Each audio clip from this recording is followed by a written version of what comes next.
NASA के rover ने मंगल ग्रह पर खोपड़ी की खोज की, वैज्ञानिक हैरान। साथियों नमस्कार। प्रखर खबर चैनल में आप सबका एक बार फिर से स्वागत है। दोस्तों, मंगल ग्रह पर जीवन की संभावना पिछले कई दशकों से हमारे कौतूहल का विषय रही है। धरती की बढ़ती ही जा रही आबादी और बिगड़ते पर्यावरण के चलते कई देश अब मंगल ग्रह पर बस्तियां बसाने की संभावनाएं गंभीरता से तलाश रहे हैं। इन्हीं संभावनाओं की पड़ताल के लिए अमेरिकी स्पेस एजेंसी नासा और यूरोपीय अंतरिक्ष एजेंसी ने मंगल ग्रह का हाल जानने के लिए अपने कई उपग्रह भेजे हैं। इस मामले में एक महत्वपूर्ण और चौंकाने वाली खबर हाल ही में सामने आई है। नासा के परसिवियरेंस रोवर ने मंगल ग्रह पर प्राचीन सूक्ष्मजीवी जीवन के संकेतों की खोज करते हुए जेज़ेरो क्रेटर के किनारे पर कुछ फ्लोट चट्टानें खोजी हैं। इन चट्टानों की खासियत यह है कि ये अपने मूल स्थान पर स्थित नहीं लग रही हैं। वैज्ञानिक इन असामान्य चट्टानों की उत्पत्ति की जांच कर रहे हैं। परसिवियरेंस जेज़ेरो क्रेटर के किनारे पहाड़ियों और चट्टानी चट्टानों में प्राचीन जीवन के संकेतों की खोज कर रहा है। दिसंबर 2024 से रोवर विच हेज़ल हिल नामक एक ऊंची ढलान पर ट्रेकिंग कर रहा है।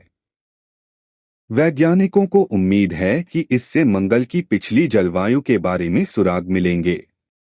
11 अप्रैल को परसिवियरेंस एक स्पष्ट भूगर्भीय सीमा पर रुका, जहां हल्की और गहरी चट्टानें मिलती हैं। यहां एक विशेष चट्टान, जिसे वैज्ञानिकों ने स्कल हिल का नाम दिया, अपने गहरे रंग, कोणीय आकार और गड्ढेदार बनावट के कारण आसपास की हल्की रंग वाली चट्टानी सतह से अलग दिखाई दे रही थी। इसकी जानकारी नासा ने अपने एक ब्लॉग पोस्ट के जरिए साझा की है। इस ब्लॉग में नासा के वैज्ञानिकों ने बताया है कि पोर्ट एनसन नामक इस क्षेत्र में कई ऐसी चट्टानें हैं जो शायद कहीं और से लाई गई होंगी। फ्लोट्स के नाम से जानी जाने वाली ये ढीली चट्टानें अरबों साल पहले बहुत दूर तक चली गई होंगी, जब मंगल पर नदियों, झीलों और संभवतः महासागरों के साथ गर्म, गीला वातावरण था। जैसे जैसे पानी कम होता गया और आसपास की नरम सामग्री युगों युगों में नष्ट होती गई, ज्यादा लचीली चट्टानें मंगल की मिट्टी पर बनी रहीं।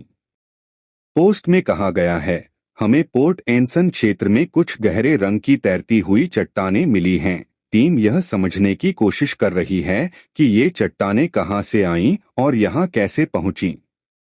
पोस्ट के अनुसार स्कल हिल पर गड्ढे कई तरीकों से बने होंगे। स्कल हिल के भीतर छोटे छोटे टुकड़े ढीले हो गए होंगे और घिसकर बह गए होंगे, जिससे गड्ढे बन गए होंगे।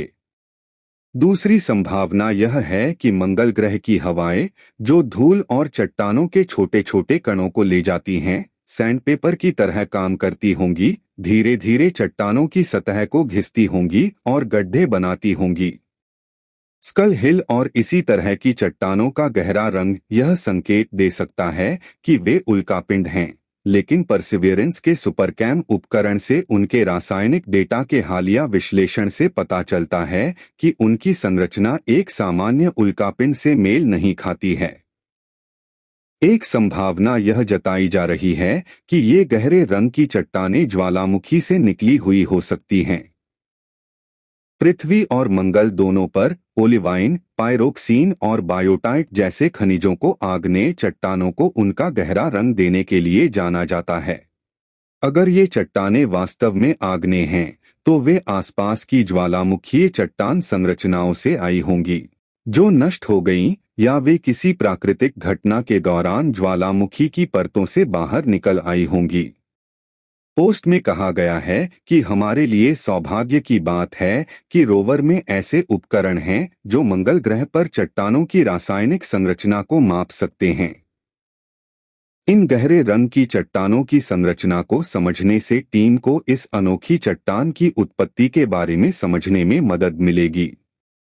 पिछले कुछ महीनों में परसिवियरेंस रोवर ने 5 नई चट्टानों के नमूने एकत्र किए हैं और 7 पुराने नमूनों का विश्लेषण किया है।